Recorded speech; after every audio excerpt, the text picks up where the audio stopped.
Hello everyone, thought I'd do a quick review on a 2022 New Holland Boomer 45. Reason I'm doing this is there's not a lot of information on the internet or on YouTube about the later model Boomers. There are some videos on the Workmaster series, which my understanding is they're made in the same factory, just put different labels on them and offer some different accessories on them. But anyway, took a long time to get this in. We placed the order back in the winter and it took about 6 months for it to come in, so we took delivery about June or July, and it's now the end of September. So before it turns to 2023, we thought we'd do a quick review here, try to help out some people that maybe have some questions about this tractor. This is a compact versus a subcompact, and I'll explain why I picked a 45 over other versions. I used to own a Boomer 40 and we upgraded to the 45. It's a much beefier chassis, much more stout tractor, much more capable, and it really shows in the amount of work that it can do and its capabilities as far as lifting and towing, things like that. So anyway, let's get rid of some facts right off the bat. First of all, I really like the larger front tires. That was my #1 complaint with the Boomer 40 that I had. It had almost, well, I'm not going to say toy-like, but the front tires were just too dinky for that size tractor. So these are rated 12 by 16.5 front tires. The rears are 17.5 L times 24. So really good size, meaty tires. These are the industrial tires that I wanted, which for my needs, my property here, worked out just fine. The engine inside here, 3-cylinder. It's a 4-stroke, water-cooled, common rail diesel engine. It is Tier 4B, and I'm going to say something right off the bat. I don't know why people are so against the Tier 4B. They make a big issue out of it. Maybe you have had issues with your tractor and the regen process and all that, but I owned my Boomer 40 for 3 years and it had the regen in it, and this one does as well, and I've never ever had any issues whatsoever with the regen process. I'd be using it, all of a sudden idiot light comes on, says it's in the regen process.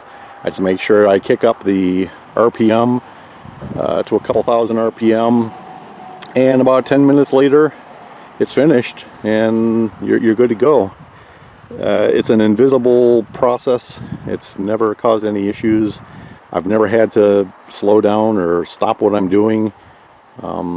There's just been no problems in my opinion, in my book, with these tractors. So I would say don't be afraid of it. It is a turbocharged engine, which is really cool. What is very interesting is the engine that's inside here is a, and I'm going to round these numbers up and down, by the way, as I spit them out. It's a 115 cubic inch cast iron block engine. And what's really cool is the same exact engine is used in the Boomer 45, the Boomer 50, and the Boomer 55. So I kind of like that I've got the same engine that's used in even bigger tractors, which tells me that, you know, I should get plenty of safe usage out of this engine. I shouldn't have any trouble working it. I think all they probably do is add a larger turbo and probably reprogram the ECU. So fuel tank on the cab version is 12.4 gallon. It uses a 70 amp alternator. This is a Hydrostat model, which I really like. The transmission, real axle oil holds 11.4 gallons. The front axle, which is very meaty, it's quite heavy duty, which I really like.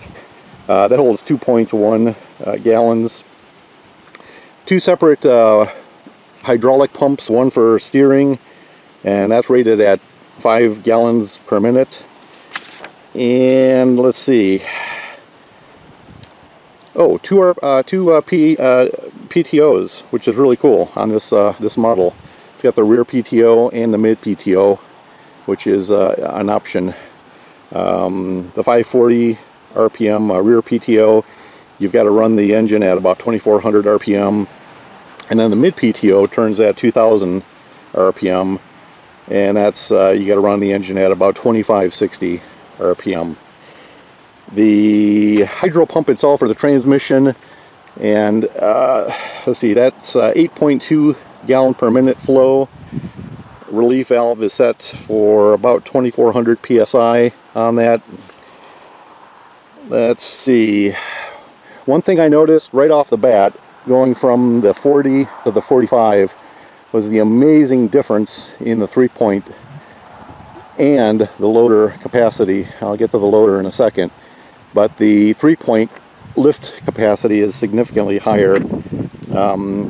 Rating at the ball ends is 2760 pounds, and then 2 feet behind the balls, it's still rated at 2500 pounds. So very, very heavy duty 3-point hitch assembly. You lift a lot of weight with that. 3 speeds. The Hydrostat, you can see that big orange lever there. Really, really nice and easy to shift between a low, medium, and high ranges on the Hydrostat. And the pedals are right there. You can see a forward and a reverse pedal. I'm 6'2" and pretty overweight, and that cab fits me very, very nicely, so plenty of room inside for even a lard butt like myself. In low range, Hydrostat will do 0 to just under 3 miles per hour. Mid range will go up to 6.5 miles per hour, and in high range it'll go up to 15 miles per hour. So I have tested it on the on our gravel road here. I've got about a 1200 foot gravel road, and it will get up and move. It's quite fast. Let's see, tire to tire. The rear, what I like about this is the width. Rear tires from the outside to the outside, we're looking at about 69 inches. So it's got a good wide stance. The top of the cab is about 93 inches. So you may want to take that into consideration. It does fit nicely into my tractor shed right there. Very, very comfortably fits inside there. We took down, by the way, about 4 or 5 massive trees, and the Boomer didn't have any trouble whatsoever dragging them. All the branches and all. I didn't trim them, and just dragged their butts into a big burn pile, and boy, you should have seen the fire we had here. Let's see what else I can tell you. Weight of the tractor without the loader, you're looking at about 4,400 pounds. I'm not quite sure what the loader weighs. I know the bucket, that's a 60-inch bucket, and I purposely downsized from a 72-inch bucket that I had on the Boomer 40, and I'm really, really glad I did. If I were a farmer and I, for example, were lifting lighter loads, say a whole bunch of hay or bales, things like that, and I needed a very, very large capacity in the bucket and be able to lift it up high, the 72 inch is perfect. But I like doing a lot of digging, and my dirt here is clay. It is 100% solid clay, nasty, sticky, thick clay. And so having a slightly smaller bucket increases the effectiveness of the loader. I didn't like the 72 inch, and I wanted a 60 inch on this, and that's what I got. My dealership, by the way, New Holland dealership in northern Indiana, awesome, awesome people. Can't say enough good things about them. They take very, very good care of me. not only the salespeople, but if I need help with service or anything like that. So they get an A+, by the way.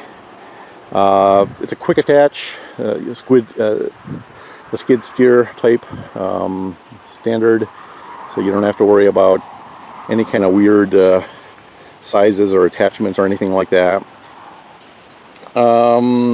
Let's see. The loader is really nice compared to what was on the Boomer 40 series. This is the TLA, or the 260 TLA. The 250 TLA is what was on the Boomer 40. And this loader has much more capacity, lifting capacity, braking strength. It's just, overall, I noticed a tremendous difference in the capability of the tractor with this loader. So for me, I'm really glad I chose this model. This model fits me absolutely perfect for what I do here. So 108 inches is what they say is how high the loader can go at the pins, and at that height at the pins they give it a rating of 2,680 pounds. 20 inches forward of the pins it drops to about 1,650 pounds. The breakout strength at the pivot is rated at 4,500 pounds. And let's see, with a bucket, the breakout is 3,800 pounds. So I found it more than capable of going up to that pile like there, for example. That's about 18 triax loads of nasty clay, and I don't have any trouble whatsoever slowly just putting it in low range and four-wheel drive and just slowly walking into that pile and then curling back and getting a full bucket.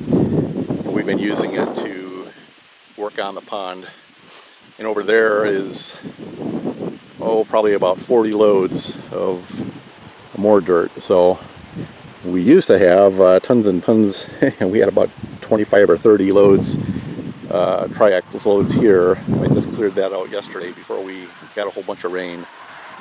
So really fun to operate the tractor, moving dirt, leveling dirt, using the box blade. It's a piece of cake. What I noticed also is this tractor, and I don't have fluid, by the way, in the tires to weigh it down, so I'm just relying on, right now I'm working on some ballast, some proper ballast, but right now I'm just using a couple of big pieces of wood there. Probably add about 100 pounds or 150 pounds maybe of weight, which helps ballast the loader for me. But I do notice that this tractor, I can pull the box blade and use it on my gravel road here and level it, do some grading, and I can do that in two-wheel drive. I don't have to be in four-wheel drive, whereas with the Boomer 40 it was almost necessity. I had to be in four-wheel drive. Let's see, let's take a look at the inside real quick. It's got a door here, which is nice, but there's no way you're going to get inside it. I guess in an emergency you probably could make your way out, or maybe a much smaller person could make their way out, but I can't. All the fittings are down there, very conveniently placed. One thing I will say, there's the container for the windshields, front and rear, the fluid. Very difficult to get to. You definitely got to use a funnel with a gooseneck to get down in there. It would have been nice if they extended up the mouthpiece for that. Also came standard with 2 sets of hydraulic ports, which is very cool. So if I decide to add some hydraulics in the back here, I've already got the ports. One thing that was disappointing to me was I noticed on the Workmaster series they do have the ability to control the 3-point hitch from the rear. They do have lever there. I was so hoping by this year, 2022, that they would offer that as standard, or at least an option to add it on there, but they did not. So very, very disappointed there. It is a handy feature, being able to stay out here and work the 3-point is sure a lot easier than walking around and operating the controls from the inside. Let's see, what else? The operation, trimming of the 3-point, very, very easy. I think there's nothing new. You guys are very familiar with it. Nice heavy-duty steel used everywhere. One very nice feature is the location of the fuel tank. The fuel tank port, I should say, for filling it, they put it right here. And that sure beats having to raise, I don't have a 50 or 100 or 200 gallon tank elevated to fill it, so I rely on 5-gallon containers. And boy, I'll tell you, it sure is nice to be able to just hold up the 5-gallon container and fill it up. The one super complaint I have about this, however, is for some reason they're stupid in my opinion. Such a small hole to be able to pour your diesel in. I mean, my Toro, his zero turn, has an entry hole this big, and the cap is, you know, the size of a softball, and that's the way it should be. Here you've got to be very, very careful when you're pouring diesel, otherwise it splashes all over, or use a funnel, which is a pain in the ass. So I kind of wish they would have made this bigger. Why? I don't know. Good that they got a filter in there. Tools, accessories right there, really convenient. Inside, very, very comfortable cloth seat. I still haven't taken off the plastic, and I probably won't until it completely disintegrates on me. Well, let's go ahead and step up here.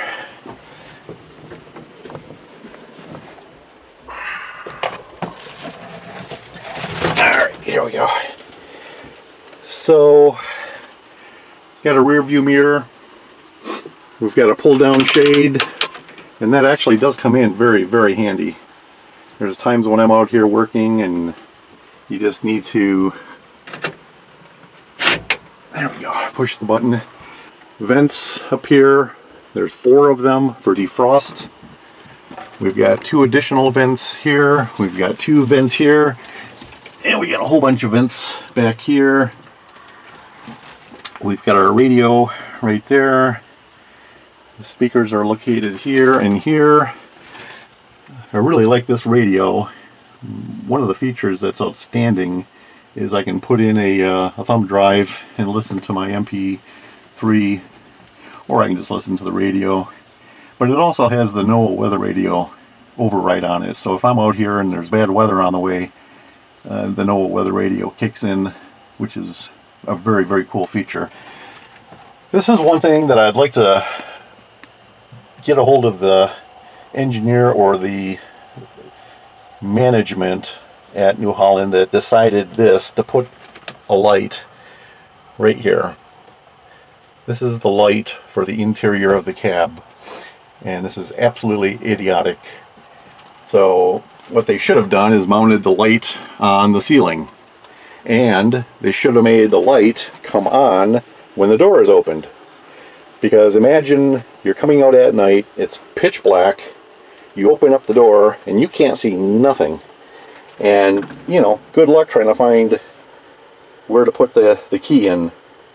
So I always struggle with that. So what I'm going to do is add my own temporary momentary switch. When the door opens, the light's going to come on, and we'll be mounting an overhead light here, overhead, rather than this, because this light is bright and it shines directly into your face. So who wants to have, you know, it's like a police interrogation, you know, you got a super bright flashlight shining right in your face. It's like, what a stupid idea. Controls here for front and rear work lights. Currently the existing, I think they're xenon, They're definitely not halogen. They're a lot brighter than halogen. So I think they're xenon bulbs, which are really nice. I may augment them with some LED bulbs. We got windshield wiper controls, front and rear. Press them on to turn them on, and you press them further, fluid comes out. They work quite nice. We've got a beacon control. If we had a beacon here, there's a spare slot here, which is really cool, because what I did is, as an electrical engineer, I designed up a delay circuit for the windshield wipers, and so I'm going to be mounting that right in here. So when the windshield wipers are on, I'll be able to put a delay in it. I think that'd be a cool feature for New Holland to have as standard, given the price of these tractors. And then you've got RPM management, which is a very, very cool feature. So regardless of what you're doing, the ECU and everything can keep the RPM constant for you. Side windows open up, which is really nice. Rear window opens up here. Again, very, very nice, making it comfortable. It's got nice shocks on it. And so that way you can pop your head out there and take a look and see what's going on. We've got the controls for the two hydraulic ports in the rear. This controls the 3-point itself, the height of it. Got a nice adjustable slide. So if you have a preset position that you need, you can keep it there. And you can see here if we drop it, just like that. Range selector for the hydrostat. Handle for the loader, very convenient. It's just the right length. We've got armrests on both sides, and I find it very, very comfortable to operate the loader. For me, it's just right. Steering wheel is adjustable. I'm going to have a hard time operating it holding this camera. And this, by the way, is a prehistoric, enormous camcorder. So anyway, you push down on this lever and I can tilt back the steering wheel. Light controls, regen functions up here. We've got PTO control here, which is nice. It's solenoid control rather than manual. We got throttle control. Well, let's go ahead and start it up here. Really nice display, by the way. Let's turn that off. And turn the radio down. So we've currently got about 56 hours, and it's time to do a complete oil and filter change on it. Need to do that at 50 hours.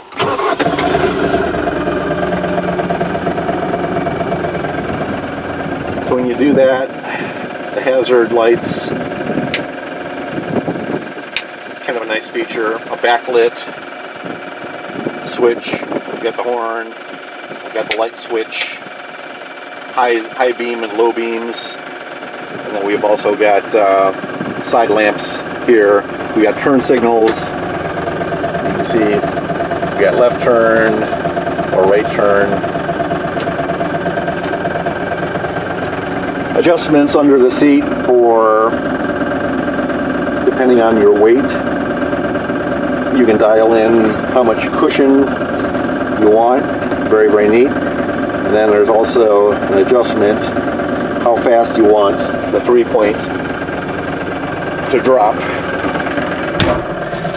Alright, so relatively quiet. It could be a little bit more quiet in my opinion. I think they could have used a little bit more insulation up on top here. One feature that I absolutely love is the air conditioning. Even in the winter time here in Indiana, you know, it could be 15 or 20 degrees outside, and because of the greenhouse effect, sunlight coming in and the heat stays inside here, this cab will get quite toasty. So I'll be out here in a t-shirt plowing snow, and having to run the air conditioner a little bit to stay comfortable. That's how comfortable it is in here. And you've got temperature control here. You can direct air directly just onto the windows, defrost mode, or you got a mid position here to go between defrost and direct it at you through these vents here, or you can direct it entirely at you on really hot days. For example, when it was 90, 95 degrees and it was really hot outside, I just directed this at me and turned this up to about 3. And boy, I'll tell you, it kept me very, very comfortable, which I find just awesome. It's very, very comfortable operating in here. So, what else can we say? I absolutely love the tractor. For me, it's the right size. Big, big capability difference. Alright, there we go.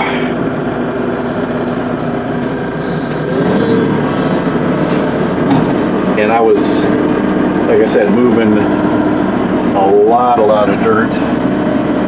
That whole pile there used to be over there, and we had no trouble whatsoever moving that. And we brought over tons and tons, I think probably, I would say about 150. I think we brought over about 150 tons over to the side of the house.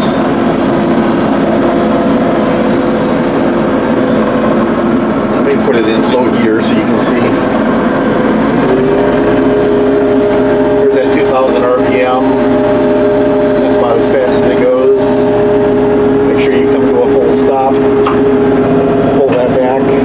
Now you're in mid-range.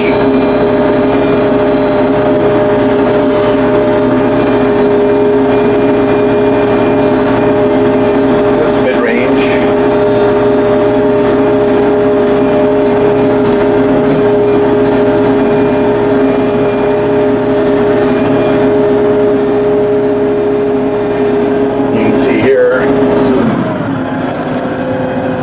Been bringing all that dirt.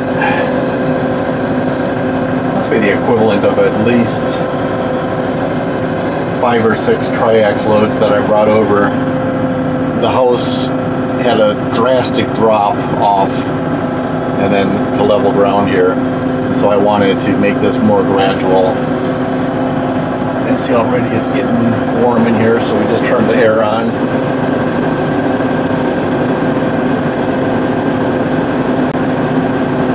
Working with the tractor, it's just, it's always fun. It's so capable, it does not strain. Been very, very reliable, very dependable so far. You can see here what I'm talking about as far as probably going to bring in a few more dozen loads of dirt, kind of feather that drop off, but we went in and brought all that in. So that'll make it a lot more comfortable. So anyway, there you have it. If you have any questions about the tractor, you want to know anything or need me to run some tests, just feel free to ask me and I'll try to help out. But like I said, there just wasn't a lot on YouTube or the internet about the 2022. I don't expect there's going to be a big difference between the 2023 model. And again, this one took about 6 months to get it from when I placed the order to when I actually took delivery. So if you want one, put your order in as soon as possible. Other than that, I can't think of anything else. Like I said, I wanted to ding New Holland on the placement of the light. I think it's just horrible. You know, you press it, and you know, how do you like staring at that at night, right in your face? It should be overhead. The fuel tank should have been a bigger mouth. That would have been very, very helpful. Under the engine, I really don't think there's a reason to open up the hood and show you what's going on there. But everything's easy to get to. Oil dipstick is right here on the left side. There's a mesh, wire mesh, air filter that goes in front of the radiator and the cooling system and all that. Easy to pull that out and clear that of debris. Very, very easy to work on so far. So I give the tractor definitely an A, with a few caveats. You know, I wish it had the rear 3-point adjustment to raise and lower it. I wish that were on the exterior. Bigger fuel tank and the light. Those are my big dings on it. So, okay. See you guys later. Hope this helps.